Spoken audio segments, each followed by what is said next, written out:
Iran के साथ चल रही जंग में लुटा पिटा अमेरिका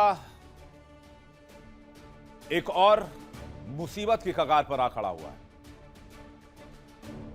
पहले ईरान से ठनी, अब सऊदी से भी हो गई है दुश्मनी। सऊदी अरब ने 440 वोल्ट का ऐसा झटका दिया है जिससे राष्ट्रपति ट्रंप अंदर तक हिल गए हैं और अमेरिका के लिए बहुत शर्मनाक स्थिति पैदा हो गई है। संकेत तो ये मिलने लगे हैं कि खाड़ी देशों का अमेरिका से मोह भंग हो चुका है और अब तो बोरिया बिस्तर पैक करने की नौबत आ रही है।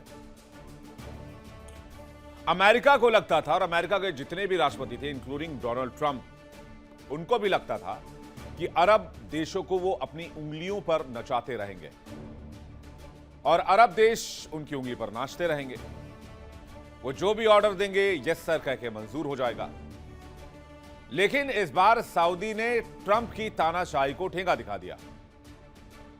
नतीजा क्या हुआ? डोनाल्ड ट्रंप ने होर्मुज खोलने के लिए जो प्रोजेक्ट शुरू किया वो एक ही दिन के बाद रद्द करना पड़ा, यानी प्रोजेक्ट फ्रीडम को। दुनिया भर में तो ढोल पीटा डोनाल्ड ट्रंप ने कि पाकिस्तान और कुछ मित्र देशों के कहने पर हमने ऑपरेशन प्रोजेक्ट फ्रीडम को रोक दिया है, अब हम किसी जहाज को नहीं निकालेंगे। पाकिस्तान की तरफ से ये रिक्वेस्ट की गई थी कि अभी आप बातचीत रोक दीजिए, हमारी ईरान के साथ अच्छी बातचीत चल रही है। लेकिन ये सारे दावे झूठे थे, असली खिलाड़ी निकला सऊदी। तो एक तरफ ईरान और दूसरी तरफ सऊदी, तो क्या दोनों एक हो रहे हैं? आखिर क्यों सऊदी अमेरिका के खिलाफ खड़ा हो रहा है और सऊदी ने ट्रंप को कैसे झटका दिया है, पहले यह जान लीजिए। और यह भी कि ट्रंप का प्रोजेक्ट फ्रीडम को कैसे बट्टा लगाया सऊदी में, जिससे 36 घंटे में ही डोनाल्ड ट्रंप को अपना ये बहुत ही मशहूर सो कॉल्ड प्रोजेक्ट फ्रीडम रोकना पड़ा। तो सऊदी ने किया क्या है? ट्रंप ने जैसे ही होर्मुज स्ट्रेट में प्रोजेक्ट फ्रीडम शुरू करने का ऐलान किया, होर्मुज में ईरानी नाकेबंदी तोड़ने की प्रक्रिया शुरू की, वैसे ही सऊदी को इस बात की भनक लग गई। प्रोजेक्ट फ्रीडम के तहत होर्मुज से गुजरने वाले जहाजों को सुरक्षित निकालने का उद्देश्य था। लेकिन ऑपरेशन शुरू होने के 36 घंटे के बाद ही ट्रंप को यह प्रोजेक्ट रोकना पड़ गया। ट्रंप ने दावा किया कि कई देश मुझसे आग्रह कर रहे थे कि भाई प्रोजेक्ट फ्रीडम रोक दीजिए, अभी ईरान के साथ अच्छी बातचीत चल रही है, डील हो जाएगी, आपको प्रोजेक्ट फ्रीडम नहीं करना पड़ेगा, 48 घंटे में होर्मुज खुल जाएगा। लेकिन ट्रंप के इस हवाई दावों की कुछ ही घंटों में पोल खुल गई। खबर यह आई कि सऊदी इस प्रोजेक्ट से बहुत नाराज है, इसी नाराजगी की वजह से प्रोजेक्ट फ्रीडम को रोकना पड़ा। लेकिन अब सवाल यह कि सऊदी नाराज क्यों है? सऊदी यहां तक नाराज हो गया कि एयरबेस और एयर स्पेस के इस्तेमाल की अनुमति तक अमेरिका को उसने नहीं दी। दरअसल डोनाल्ड ट्रंप ने अमेरिकी समय के मुताबिक रविवार को होर्मुज स्ट्रेट में प्रोजेक्ट फ्रीडम की घोषणा की। प्रोजेक्ट फ्रीडम का उद्देश्य था कि होर्मुज में जितने जहाज फंसे हुए हैं, खास करके पर्शियन गल्फ में, फारस की खाड़ी में, वहां से उन जहाजों को एक एक करके निकाला जाए और होर्मुज स्ट्रेट में ईरान की नाकेबंदी को चुनौती दी जाए, जो मिडिल ईस्ट की इस लड़ाई के शुरू होने के बाद से लगातार जारी है। अमेरिका ने ऐलान किया था कि होर्मुज से गुजरने वाले जहाजों को सुरक्षित निकाल कर लाएगा, अपने दम पर लाएगा, पूरी दुनिया का मसीहा बनना चाहता था। लेकिन बंद भी तो इसी की वजह से हुआ है, यह बात क्यों नहीं कबूल करता अमेरिका? खैर, इस दरमियान अमेरिकी झंडे वाले 2 जहाज होर्मुज बाहर निकले। अमेरिकी अधिकारियों के मुताबिक 2 अमेरिकी विध्वंसक होर्मुज स्ट्रेट को पार कर पर्शियन गल्फ में पहुंचे, जिन पर ईरान ने हमला करने की कोशिश की, हालांकि इसे नाकाम कर दिया गया। लेकिन ऑपरेशन शुरू होने के बाद 36 घंटे में ही डोनाल्ड ट्रंप ने अपने फैसले पर यू टर्न ले लिया, प्रोजेक्ट फ्रीडम को रोक दिया। ट्रंप ने कहा कि कई देश आग्रह कर रहे थे, पाकिस्तान कह रहा था कि अभी करने की जरूरत नहीं है, सब बातचीत हो रही है ईरान से। लेकिन कहानी तो यह थी कि सबसे खास सहयोगी अमेरिका का सबसे बेस्ट अलाई मिडिल ईस्ट का सऊदी इस प्रोजेक्ट फ्रीडम से बहुत नाराज था और कहा जाता है कि इसको रोकने की वजह क्या थी? अगर पर्शियन गल्फ में अमेरिकी डिस्ट्रॉयर्स जाते बगैर ग्राउंड सपोर्ट के, यानी अपने जो बेसेस हैं उनके बगैर सपोर्ट के, तो फिर ये सारे के सारे वहीं फंसते, अमेरिकी जहाज भी डूबता और अमेरिकी सैनिक भी मारे जाते। तो अमेरिका ने क्या किया? अमेरिका अरब सऊदी के पास गया। सऊदी अरब ने कहा कि बताइए क्या बात है। तो अमेरिका ने कहा आप हम जो एयरबेस है उसका हम इस्तेमाल करेंगे और आपके एयर स्पेस का इस्तेमाल करेंगे। हमें अपने डिस्ट्रॉयर्स के लिए और एयरक्राफ्ट कैरियर के लिए आपके एयर स्पेस की आवश्यकता है, जिससे हम अपने फाइटर जेट्स को एज अ सपोर्ट भेज सकें ईरान के खिलाफ। लेकिन सऊदी ने साफ इनकार कर दिया, डोनाल्ड ट्रंप को ठेंगा दिखा दिया। अब कहते हैं मरता क्या ना करता। मजबूरी में डोनाल्ड ट्रंप बेबस हो गए, आगे कोई रास्ता नहीं, ऑपरेशन रोकना पड़ा। क्योंकि बाकी किसी कंट्री से अगर एयर सपोर्ट जाता भी तो बहुत टाइम लगता आसपास के इलाकों को अगर नजर डालें। सऊदी अरब ने साफ कर दिया कि वो अपने प्रिंस सुल्तान एयरबेस से अमेरिकी विमानों को उड़ने की इजाजत ही नहीं देगा और साथ ही अपने हवाई क्षेत्र के इस्तेमाल पर भी रोक लगा दी। यह फैसला अमेरिका के लिए बहुत बड़ा झटका था, क्योंकि ऐसे ऑपरेशन में लोकल सपोर्ट, ग्राउंड सपोर्ट बहुत इंपॉर्टेंट है। रिपोर्ट्स यह भी बताती हैं कि डोनाल्ड ट्रंप और सऊदी क्राउन प्रिंस मोहम्मद बिन सलमान के बीच फोन पर तीखी नोकझोंक हो गई। दोनों आपस में उलझ गए, कड़वी बातचीत भी हो गई, लेकिन बावजूद इसके दोनों देशों में कोई सहमति नहीं बन पाई, कोई ठोस समाधान नहीं निकला। इसके बाद थक हार कर अमेरिकी राष्ट्रपति को मजबूर होना पड़ा कि वो मिशन को फौरन रोक दें, वरना अमेरिकी सैनिक को बहुत बड़ा नुकसान हो जाता, नेवी को बहुत बड़ा नुकसान हो जाता। हो सकता है कि बहुत सारे शिप्स होर्मुज में डुबा दिए जाते। लेकिन सालों से अमेरिका के लिए पलक पावड़े बिछाने वाले उनके सबसे खास सहयोगी सऊदी अरब ने आखिर ट्रंप की दादागिरी के सामने घुटने टेकने से क्यों इनकार कर दिया और सीना तानकर क्यों खड़ा हो गया? ऐसी कौन सी परिस्थिति पैदा हुई जिसने सऊदी को इतना बड़ा कदम उठाने को मजबूर किया? इसे जानने से पहले यह समझने की कोशिश करते हैं कि अमेरिका और सऊदी अरब के रिश्ते कैसे गहरे हुए, शुरुआत कैसे हुई, इस रिश्ते को मजबूत बनाने वाली वो कौन कौन सी बातें थी जिससे दोनों देश इतने करीब आ गए, और यहां तक कि सऊदी ने अमेरिका को अपने इलाके की जमीन दी, एयरबेस बनाने के लिए दिया और अपने एयर स्पेस के इस्तेमाल की इजाजत दी। आखिर वो कौन सा आधार रहा कि सऊदी को खाड़ी में अमेरिका का सबसे बड़ा और सबसे विश्वसनीय सहयोगी कहा जाने लगा? कहानी थोड़ी पुरानी है लेकिन दिलचस्प है, मैं आपको सुनाऊंगा। 9 दशक पुरानी यह बात है। कहानी शुरू होती है तेल से। तेल के बदले सुरक्षा का वादा।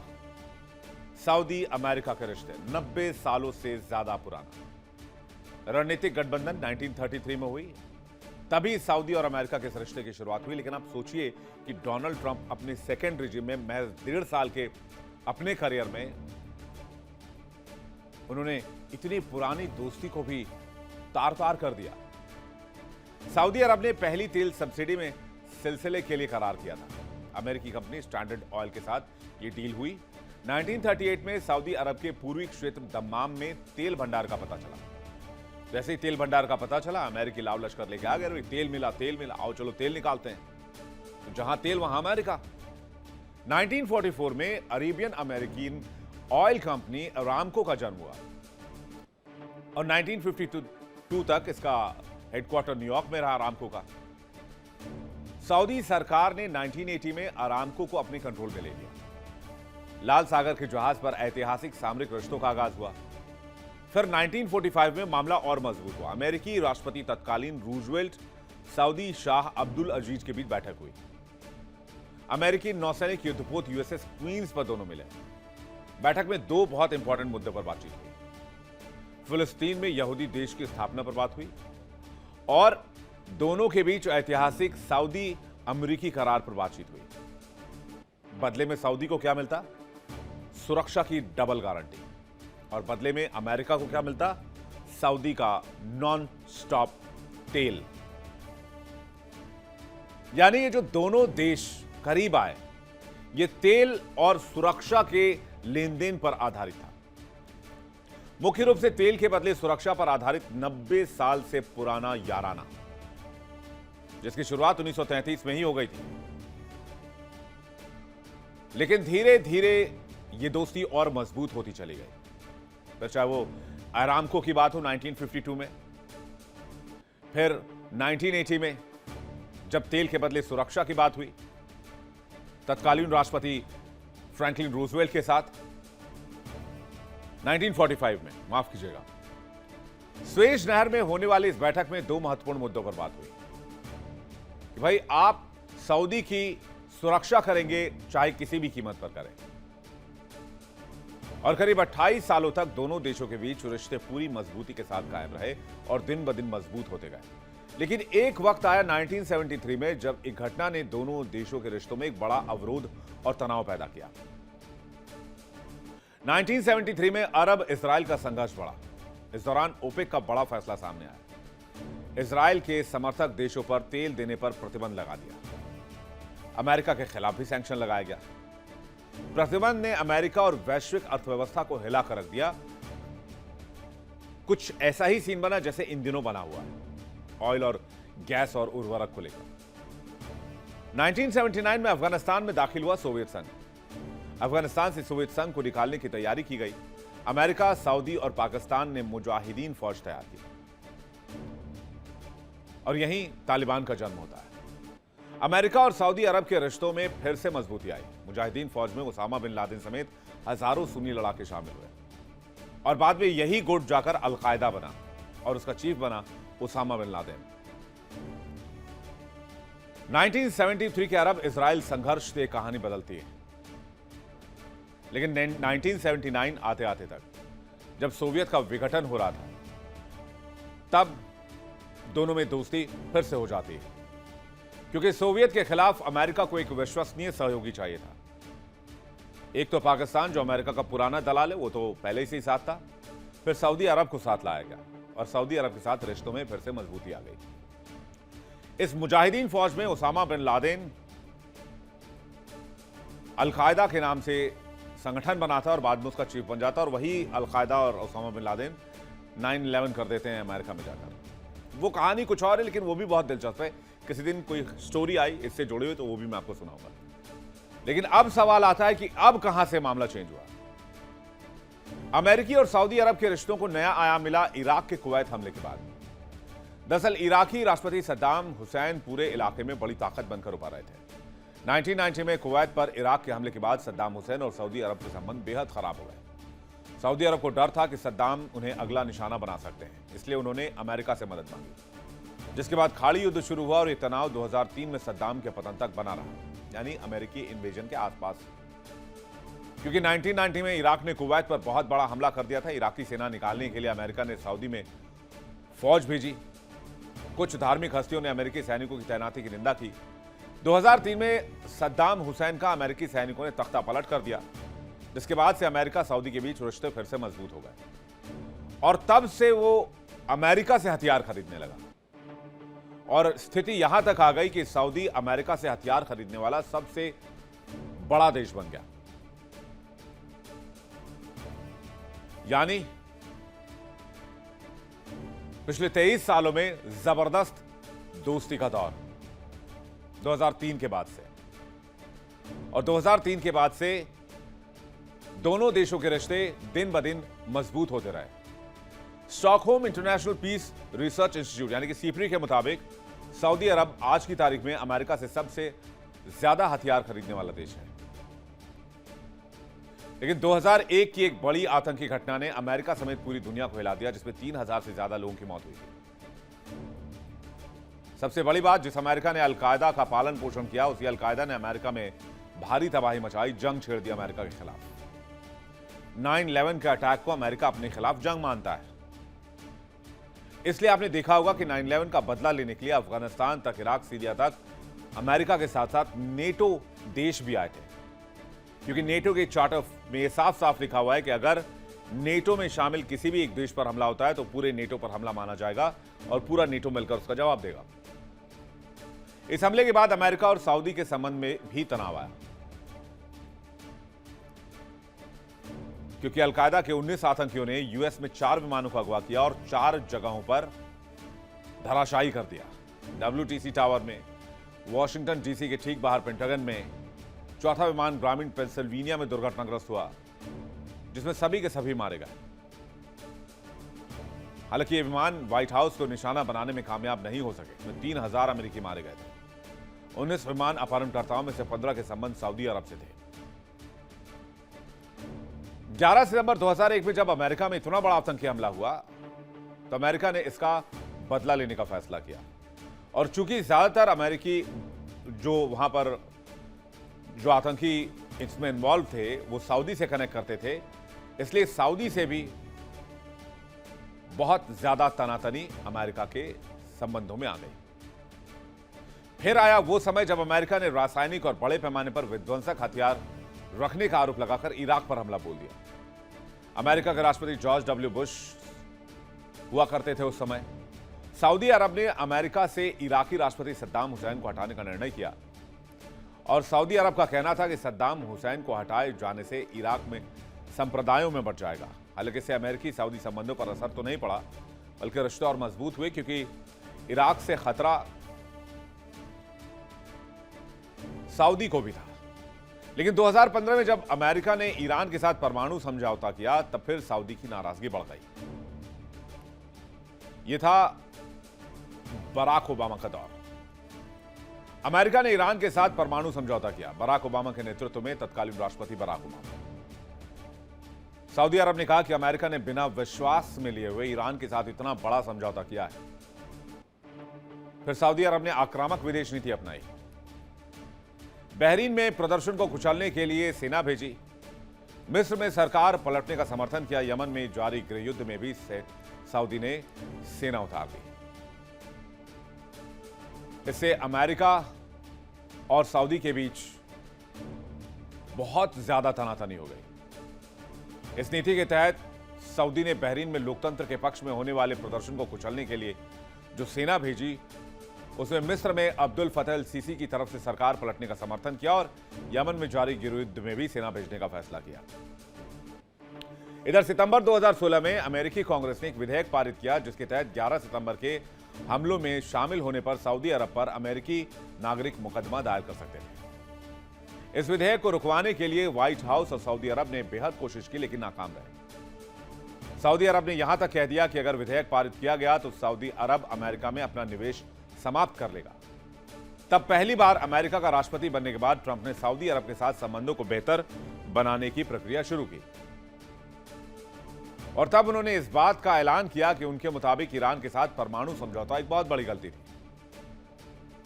तत्कालीन राष्ट्रपति ट्रंप यानी कि ट्रंप 1.0 में ओबामा की कोशिशों को झटका लगा और ईरान को भी झटका दिया गया जब बराक ओबामा वाली डील ईरान के साथ राष्ट्रपति ट्रंप ने तोड़ दी। फिर 2018 में भी एक सेटबैक आया। अमेरिकी पत्रकार जमाल खागोशी की हत्या। तुर्की के इस्तांबुल स्थित सऊदी वाणिज्य दूतावास में हत्या की गई, जिसके बाद दोनों देशों के बीच तनाव फिर से गहराने लगा। यह मामला अंतर्राष्ट्रीय लेवल पर बहुत जोर शोर से उठाया गया। 2018 का यह मामला है। अमेरिकी सीक्रेट सर्विस CIA ने इसके लिए क्राउन प्रिंस मोहम्मद बिन सलमान को जिम्मेदार ठहराया, जिसके बाद अमेरिकी कांग्रेस में सऊदी अरब की कड़ी निंदा की गई। यहां तक कि हथियारों की बिक्री पर प्रतिबंध लगाने की मांग भी उठी। अमेरिका ने घटना में शामिल 16 से अधिक सऊदी नागरिकों पर वीजा बैन लगा दिया। हालांकि तत्कालीन अमेरिकी राष्ट्रपति डोनाल्ड ट्रंप ने सऊदी अरब के साथ रणनीतिक और व्यावसायिक संबंधों को प्राथमिकता देते हुए सऊदी का बचाव किया। बाद में अमेरिकी अदालतों ने क्राउन प्रिंस के खिलाफ मामला खारिज कर दिया और तत्कालीन बाइडेन प्रशासन ने भी संबंधों को पूरी तरीके से नहीं तोड़ा, जिसके कारण दो जियोपॉलिटिक्स और ऊर्जा हितों के कारण दोनों देशों के बीच संबंध बच गए। तो दोनों देशों के बीच कई बार रिश्तों में उतार चढ़ाव का दौर जारी रहा। बावजूद इसके सऊदी खाड़ी में अमेरिका का सबसे बड़ा सहयोगी बना रहा। दोनों देशों के बीच गहरे रणनीतिक और व्यापारिक रिश्ते भी बने रहे। अमेरिका बड़े पैमाने पर हथियार, लग्जरी कारें सऊदी को निर्यात करता है। सऊदी बदले में तेल, फर्टिलाइजर अमेरिका को भेजता है। लेकिन अब यह कहानी होती है यहीं पर खत्म। कहानी के खत्म होने से यहां पर जान लीजिए कि दोनों देशों के बीच रक्षा सौदा, व्यापार सौदा कितना बड़ा है। मई 2025 की बात है। अमेरिकी इतिहास का सबसे बड़ा रक्षा सौदा किया गया। 142 बिलियन अरब डॉलर का रक्षा समझौता हुआ। सऊदी अरब की सेना को अत्याधुनिक तकनीक से लैस करने की डील, हथियारों से लेकर मिसाइल डिफेंस सिस्टम को हाईटेक बनाने की डील, सूचना और संचार प्रणालियों को हाईटेक बनाना भी इसमें शामिल था। डील कई देशों की जीडीपी से भी बड़ी थी। 100 से ज्यादा देशों की जीडीपी भी इस आंकड़े को नहीं छुपाई। सऊदी अरब को गाड़ियां, मशीनरी और हथियार बड़े पैमाने पर अमेरिका देता रहा है। अब 142 बिलियन डॉलर, जिसे सुनकर अच्छों के होश उड़ जाए। पाकिस्तान का कुल बजट नहीं इतना, कई देशों का डिफेंस बजट नहीं इतना जितने का डील सऊदी ने किया। मतलब आंकड़ों को देखकर आप समझ गए होंगे कि अमेरिका और सऊदी अरब के बीच रिश्ते कितने गहरे रहे, चाहे वो सामरिक हो या व्यापारिक साझेदारी हो। ऐसे में आखिर ट्रंप को प्रोजेक्ट फ्रीडम को लेकर सऊदी अरब ने मना क्यों कर दिया? मैंने आपको यह हिस्ट्री सिर्फ इसलिए बताई, यह समझाने के लिए कि दोनों देश आज से नहीं, 1933 से साथ साथ चलते आ रहे हैं। थोड़े बहुत उतार चढ़ाव रहे हैं, कुछ कुछ झटके लगे हैं, लेकिन आज भी सऊदी सबसे बड़ा मिडिल ईस्ट में अलाई है अमेरिका का।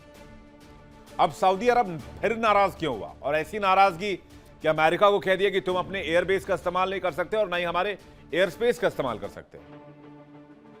तो कहानी यह निकलकर सामने आई कि ट्रंप ने बिना प्लानिंग के और बिना खाड़ी देशों में सऊदी सहित बाकी सहयोगियों को जानकारी दिए, भरोसे में लिए प्रोजेक्ट फ्रीडम शुरू करने का ऐलान कर दिया, जिसके बाद सऊदी अरब ने अमेरिका को साफ साफ कह दिया कि अमेरिकी सेना को प्रिंस सुल्तान एयरबेस के इस्तेमाल की अनुमति नहीं दी जाएगी। ना ही यहां से कोई भी अमेरिकी विमान उड़ान भरेगा और ना ही सऊदी के एयर स्पेस का इस्तेमाल अमेरिका करेगा। खाड़ी के देश इस बात से भी नाराज हैं क्योंकि ईरान पर हमला करने से पहले खाड़ी देशों को भरोसे में नहीं लिया गया और अमेरिका चूंकि काफी दूर है, तो ईरान का गुस्सा अमेरिका पर तो नहीं निकल पाया, डायरेक्ट इनडायरेक्टली खाड़ी देशों पर निकला। यानी हरकत अमेरिका ने की, मार मिडिल ईस्ट के देशों को पड़ी, नुकसान मिडिल ईस्ट का हो गया, उनकी इकोनॉमी को हो गया, उनके ऑयल इंफ्रास्ट्रक्चर को हो गया। इतना ही नहीं, रियाद ने अमेरिका को ईरान के खिलाफ अभियान के लिए सऊदी हवाई क्षेत्र का इस्तेमाल करने पर भी मना कर दिया। डोनाल्ड ट्रंप को यह बात जैसे ही पता चली, वो गुस्से से फट पड़े। फौरन सऊदी क्राउन प्रिंस मोहम्मद बिन सलमान को फोन मिला दिया और अमेरिकी राष्ट्रपति ने कहा कि आप ऐसा कैसे कर सकते हैं? बेस हमारा, विमान हमारे, हम दोनों के बीच इस बात को लेकर करार है कि हम अपने एयरबेस का इस्तेमाल कर सकते हैं। कहते हैं क्राउन प्रिंस ने फोन पर ही साफ साफ इनकार कर दिया, कहा कि देश हमारा, इलाका हमारा, फैसला हमारा होगा। और चूंकि अमेरिका ने ईरान के युद्ध को लेकर और प्रोजेक्ट फ्रीडम को लेकर कभी खाड़ी देशों को भरोसे में लिया ही नहीं, कभी सऊदी को भरोसे में लिया ही नहीं, तो फिर किस ऑपरेशन में सपोर्ट की बात कर रहे हैं आप? हमें तो कोई जानकारी ही नहीं है। कहते हैं इसके बाद काफी तीखी नोकझोंक हो गई डोनाल्ड ट्रंप और क्राउन प्रिंस के बीच में। व्हाइट हाउस के एक अधिकारी से जब प्रोजेक्ट फ्रीडम पर सऊदी नेताओं की नाराजगी को लेकर सवाल पूछा गया, तो उन्होंने कहा कि क्षेत्रीय सहयोगियों को इस बारे में पहले ही सूचित कर दिया गया था। फिलहाल सऊदी का यह फैसला अमेरिका के लिए 440 वोल्ट के झटके के जैसा है, क्योंकि ऐसे ऑपरेशन में ग्राउंड सपोर्ट बहुत जरूरी है। अमेरिकी शिप्स अगर जा रहे हैं और जहाज को निकालने की कोशिश कर रहे हैं और आईआरजीसी ने अमेरिकी शिप्स पर अटैक कर दिया, उनके आर्म एम्यूनिशंस खत्म हो गए, उनको एयर सपोर्ट चाहिए, तो वो पास के मिडिल ईस्ट के बेसेस से ही आएंगे। इजराइल से आने में वक्त लग जाएगा, तब तक तो काम हो जाएगा। अमेरिकी अधिकारियों का कहना है कि इस तरह के सैन्य अभियान में आसपास के देशों का इस्तेमाल, के बेसिस का इस्तेमाल बहुत जरूरी है, जिससे कि वो जहाजों की आवाजाही की सुरक्षा सुनिश्चित कर पाएं। हालांकि डोनाल्ड ट्रंप ने कहा है कि इस ऑपरेशन को फिलहाल कुछ समय के लिए रोका गया है ताकि युद्ध को खत्म करने के लिए किसी समझौते की संभावना की तलाश की जा सके। लेकिन इससे एक और बात निकलकर सामने आ रही, जिसकी संभावना मैं यहां से देख पा रहा हूं। वो संभावना खाड़ी देशों में पावर बैलेंस जो चेंज हो रहा है, यानी कि मिडिल ईस्ट का भरोसा अमेरिका के ऊपर जो अंधा विश्वास था वो अब खात्मे की दौर पर है। इसलिए यहां से बोरिया बिस्तर बांधना पड़ेगा अमेरिका को अपनी बेसेस के साथ आने वाले कुछ सालों में। देखिए इंडिया डेली 24/7 अब आपके स्मार्ट टीवी पर। इंडिया डेली मौजूद है सभी डिजिटल प्लेटफॉर्म पर लाइव और लगातार। इंडिया डेली 24/7 हर दिन राष्ट्र को समर्पित।